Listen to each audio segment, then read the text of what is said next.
पंतप्रधान नरेंद्र मोदी यांनी जल जीवन मिशन अंतर्गत पाणी पुरवठ्याच्या योजना या पालघर जिल्ह्यामध्ये दिल्या। पालघर जिल्हा परिषदेचे ग्रामीण पाणी पुरवठा विभागाचे कार्यकारी अभियंता, पालघर जिल्हा परिषदेचे मुख्य कार्यकारी अधिकारी यांनी या योजनेची अंमलबजावणी करायची आहे। परंतु या दोन अधिकाऱ्यांमधला माणूस मेलाय का, असा खरा प्रश्न आहे। मी आत्ता जव्हार तालुक्यातील तिलोंडा गावातील पठारपाडा या ठिकाणी आहे आणि एक आदिवासी अंध कुटुंब माझ्या सोबत आहे। यांना डोक्यावरून पाणी आणावं लागतं। आता ही अंध व्यक्तींची व्यथा झाली। याच पठारपाड्यातील मुकी जनावरं या धामणी धरणाच्या पाणी साठवण क्षेत्रातील चिखलामध्ये ऋतून मरतायत। प्रतिवर्षी साधारण 20 ते 25 मुकी जनावरं पिण्याच्या पाण्यासाठी जनावरं चिखलात ऋतून मरत आहेत। ही या पालघर जिल्ह्यातली परिस्थिती आहे। या पालघर जिल्ह्यातल्या राजकीय नेत्यांनी चिंतन केलं पाहिजे। पालघर जिल्हा परिषदेच्या पदाधिकाऱ्यांनी चिंतन केलं पाहिजे की आपण ठेकेदारांच्या नादी लागून काय पाप करतोय। या बाबतीत पालघर जिल्हा परिषदेच्या पदाधिकाऱ्यांनी स्वतःच्या आत्म्याला विचारण्याची ही वेळ आहे। आपण हे अंध कुटुंब पाहताय, यांना डोक्यावरून पाणी आणावं लागतं। यांना अर्धा किलोमीटर डोंगर उतरून खाली जावं लागतं आणि चाचपडत डोक्यावरून हंडावर पाणी पिण्यासाठी आणावं लागतं। ही अंध कुटुंबाची परिस्थिती झाली आणि माणसा व्यतिरिक्त इथल्या मुक्या जनावरांची परिस्थिती अतिशय विदारक आहे। हे जे तिलोंडा गाव आहे, हे गाव धामणी धरणाच्या बुडीत क्षेत्रातील गाव आहे। म्हणजे धामणी धरणातील जो जलसाठा आहे तो जलसाठा या तिलोंडा गावातील काही जमीन बुडीत क्षेत्रामध्ये घेत आहे आणि अशा गावातील लोकांना पिण्याच्या पाण्यासाठी रोज वणवण तडफडत राहावं लागत आहे। आता परिस्थिती आपण पाहिलेली आहे। आपण यांच्याशी बोलू। आणता विहिरीवर जाऊन पाणी आणता? हो, आणता ना। किती फेऱ्या मारता आपण? तर दिवसाला म्हणजे का आता मरायला लागत होत ना। नाही तर मग दुपारीला 2 आणले तर आणले, नाही तर मग एक। आमचं नाव तर काय, माझा भीमी नाव काशीनाथ बाबले पठार। आता हे आदिवासी कुटुंब या व्यक्ती रोज पिण्याच्या पाण्यासाठी अर्धा किलोमीटर डोंगर उतरून खाली जातात आणि डोंगर चढून चाचपडत हंडाभर पाणी घरी घेऊन येतात। ही माणसांची परिस्थिती पाहिली आणि जनावरांची परिस्थिती अशी आहे। मग ज्या अधिकाऱ्यांना शासनाने नेमलेलं आहे, जे बौद्धिक पटलावर सक्षम आहेत, आर्थिकदृष्ट्या सक्षम आहेत, त्या अधिकाऱ्यांमधला माणूस मेला आहे म्हणून या तिलोंडे गावातील जनावरं पिण्याच्या पाण्यासाठी धामणी धरणाच्या पाण्याच्या साठवण क्षेत्रात जातात आणि चिखलात ऋतून मरतायत। वर्षागाठी या गावातील साधारण 25 मुकी जनावरं चिखलात ऋतून मरत आहेत आणि या अशा गावात जल जीवन मिशन अंतर्गत पंतप्रधान नरेंद्र मोदी यांच्या स्वप्नातील पाणी पुरवठ्याची योजना आलेली आहे आणि ही योजना पालघर जिल्हा परिषदेचे कार्यकारी अभियंता, पालघर जिल्हा परिषदेचे मुख्य कार्यकारी अधिकारी ठेकेदाराच्या नादी लागून पालघर जिल्हा परिषदेच्या पदाधिकाऱ्यांचा सुद्धा त्यात तेवढाच सहभाग आहे। या गावातील पाणी पुरवठ्याची योजना घोटाळ्याच्या खाईत लोटली गेलेली आहे। या योजनेमध्ये पहिल्यांदा जलस्रोताचं काम करायचं आहे, नंतर जलकुंभ उभारायचा आहे, नंतर पाईपलाईन आणायची आहे। ठेकेदारांनी आधी पाईपलाईन आणली अधिकाऱ्यांना, कारण त्या पाईपलाईन मध्ये जास्त पैसा आहे। जलकुंभ उभारलं, जलस्रोताचं काम अद्याप झालेलं नाही। नेमकी काय परिस्थिती आहे त्याचा आपण तपशील पाहू। आता आपण जव्हार तालुक्यातील तिलोंडा या गावामध्ये आहोत। तिलोंडा या गावातील पठारपाडा हे या परिसराचं नाव आहे।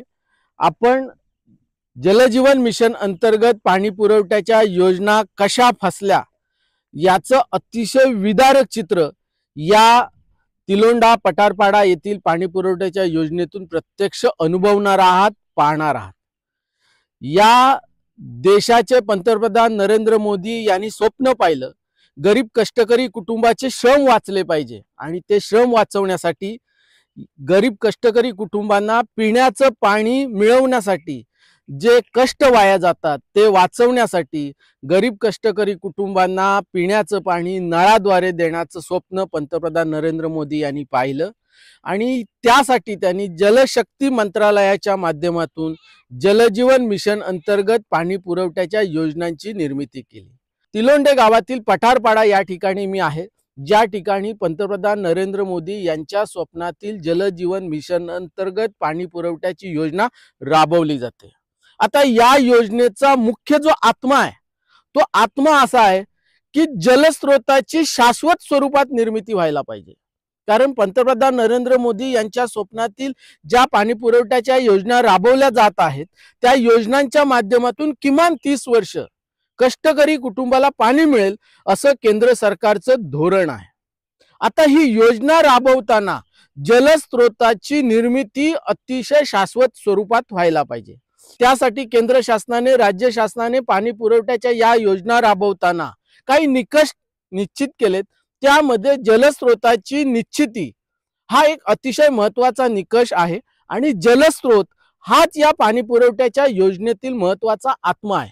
ज्या ठिकाणी जलस्रोताची निवड योग्य प्रकारे झाली, ज्या ठिकाणी जलस्रोताची निर्मिती योग्य प्रकारे झाली, त्याच ठिकाणी जलजीवन मिशन अंतर्गत पाणी पुरवठ्याची योजना यशस्वी होणार आहे आणि कष्टकरी कुटुंबाला नळाद्वारे पाणी मिळणार आहे। आणि अशा प्रकारे या योजनेची अंमलबजावणी होणं अपेक्षित असताना पालघर जिल्हा परिषदेचे कार्यकारी अभियंता गंगाधर निवडंगे आणि मुख्य कार्यकारी अधिकारी भानुदास पालवे हे भ्रष्ट अधिकारी ठेकेदाराच्या नादी लागून पंतप्रधान मोदी यांच्या स्वप्नातील जलजीवन मिशन अंतर्गत पाणी पुरवठ्याच्या योजनेमध्ये कसा भ्रष्टाचार करतायत। जलस्रोत हा या योजनेतील आत्मा आहे आणि जलस्रोताच्या बाबतीत यांचं कसं काम चुकतंय त्याचा आपण जिवंत पुरावा पाहतोय। तिलोंडे गावातील पठारपाडा या ठिकाणी हे डबकं पाहताय, हा जलस्रोत आहे। आधी या जलस्रोताची निर्मिती करायची आहे। या जलस्रोतामध्ये या आता तिलोंडे गावातील लोकांना 55 लिटर प्रति कुटुंब याप्रमाणे जी या तिलोंडे गावाची लोकसंख्या आहे त्या लोकसंख्येला पुरेल इतका जलसाठा या ठिकाणी उपलब्ध आहे का? 7 दिवस अपेक्षित असलेला जलसाठा उपसा करायचा आहे आणि 7 दिवस तो जलसाठा टिकल्यानंतर मे अखेरपर्यंत पाणी या जलस्रोतामध्ये टिकेल अशी खात्री झाल्यानंतर पहिल्यांदा जलस्रोताची निर्मिती करायची आहे। आणि आता आपण पाहताय तिलोंडे गावातील पठारपाडा या ठिकाणी हे पाण्याचं डबकं असं आहे। आपण वरच्या बाजूला आता जाऊन पाहणार आहोत। या डोंगराच्या वरच्या बाजूला जलकुंभाची निर्मिती केले आपण या बाजूला पाहू शकाल। हे पाईप पडलेले आहेत, म्हणजे ठेकेदाराचं बिल काढायचं आहे म्हणून आधी अधिकाऱ्यांना घाई कशात आहे, पाईप खरेदी करायचे। त्यांनी पाईप आणलेत, पाईप असे फेकून दिलेत। ठेकेदाराचं बिल काढायचंय, त्यांना घाई कशामध्ये आहे, जलकुंभ उभारण्यामध्ये। पंतप्रधान नरेंद्र मोदी यांच्या स्वप्नाप्रमाणे ही जी योजना अंमलात येते या योजनेचा आत्मा जलस्रोत आहे आणि गंगाधर निवडंगे आणि भानुदास पालवे यांची कार्यपद्धती काय हे पाहू शकाल। हे पाण्याचं डबकं आहे, गुडघाभर सुद्धा इथे पाणी नाहीये, म्हणजे विहीर कधी खोदणार आहे ते। आता ही यांची कार्यपद्धती झाली। इथली विदारक परिस्थिती काय आहे, हे गाव पाणी टंचाईग्रस्त आहे आणि मी आता जिथे आहे आपण हा परिसर पाहू शकाल। हे धामणी धरणाचं बुडीत क्षेत्र आहे आणि या बुडीत क्षेत्राच्या लगतची गावं किंबहुना बुडीत क्षेत्रामध्ये समाविष्ट असलेलं हे गाव पाणी टंचाईने त्रस्त आहे। या देशाच्या पंतप्रधान नरेंद्र मोदी यांनी जलजीवन मिशन अंतर्गत पाणी पुरवठ्याची योजना दिली। दुर्दैवाने गंगाधर निवडंगे आणि भानुदास पालवे या भ्रष्ट अधिकाऱ्यांमधला आणि पालघर जिल्हा परिषदेच्या पदाधिकाऱ्यांमधला माणूस मेलाय। होय, मी जबाबदारीने सांगतोय, माणूस मेलाय। आपण पुन्हा एकदा हे डबकं पहा। या डबक्याची ही परिस्थिती आहे आणि या तिलोंडा गावातील मुकी जनावरं पिण्याच्या पाण्यासाठी प्रतिवर्षी किमान 20 ते 25 जनावरं या धामणी धरणाच्या चिखलात ऋतून मरत आहेत, कारण त्यांना पिण्यासाठी पाणी नाही। इथे आंधळी लोक आहेत, आंधळ कुटुंब आहे, ते पाण्यासाठी प्रचंड त्रास काढत आहे। म्हणून आम्ही म्हणतोय या अधिकाऱ्यांमधला, पालघर जिल्हा परिषदेच्या पदाधिकाऱ्यांमधला माणूस मेलाय आणि ते भ्रष्ट ठेकेदारांच्या नादी लागलेत।